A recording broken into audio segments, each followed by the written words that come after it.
Hello everyone, it's Tetsuya here, and for today, it's been quite a while since the ending of Ultimate and the inclusion of Kingdom Hearts Sora as the final DLC character.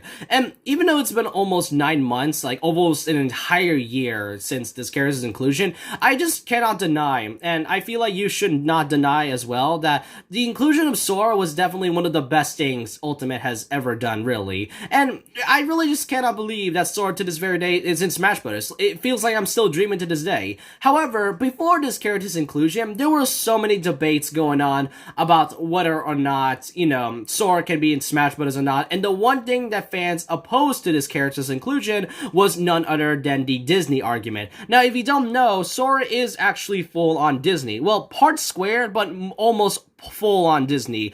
Thanks to an interview a few years back, it was confirmed that Sora was actually owned by Disney, despite the game, being developed by Square Enix at all.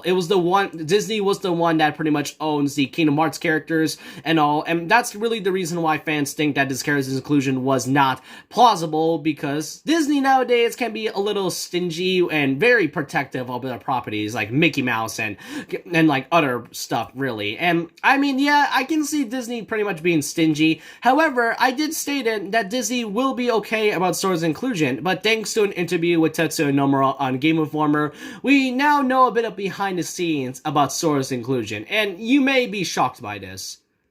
Now, this is the article from Game Informer that Tetsuya Nomura had. Most of the questions that he was asked was something to do with Kingdom Hearts 4 and the Kingdom Hearts series future and all, but if you scroll all the way down and go to this section of the article, the question was given to Nomura like this. Another area where we saw Kingdom Hearts popularity surge was seeing Sora in Super Smash Bros. Ultimate. Can you talk about your feelings on having Sora involved? Here's what Nomura has to say. Obviously, I was very happy that we were able to have Sora make an appearance in Smash Bros. Ultimate. Most of the feedback when Sora was announced for Smash Bros. Ultimate was, I can't believe Disney okayed for him to be in this game.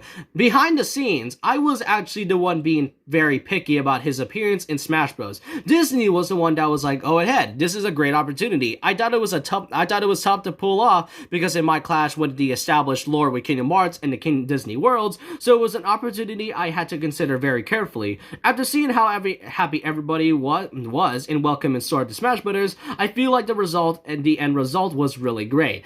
So, yeah, it turns out Disney was never the culprit. It was Tetsuya Nomura, the one that created the Kingdom Hearts series and the designers for most of the Final Fantasy and Kingdom Hearts characters. Yeah, it turns out he was the one, because he didn't want any interference with the lore of Kingdom Hearts and, the convoluted stuff that is going on in that franchise. And, that's what I find very funny about this. For years, I've seen many thinking that Disney was pretty much having a problem, when in reality, Disney has been working with Nintendo for such a long time, since like what, the 40s or 50s maybe. So I don't know why fans are thinking that Disney was really much the problem, but I was very surprised that Nomura was the actual culprit behind this, and that's what I find very funny about this inclusion when it comes to Sora. And even to this day, I'm still glad that Sora's inclusion is, really great, and even though we don't get to see that much Disney characters, aside from the Mickey symbol on Sora's Keyblade, you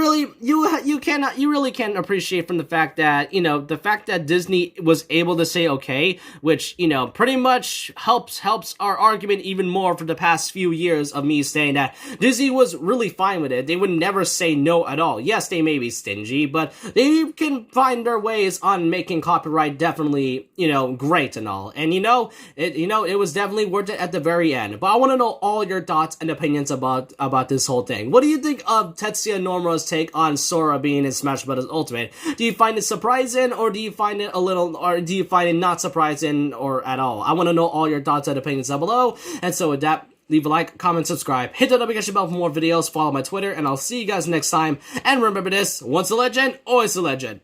Like a Hellcat.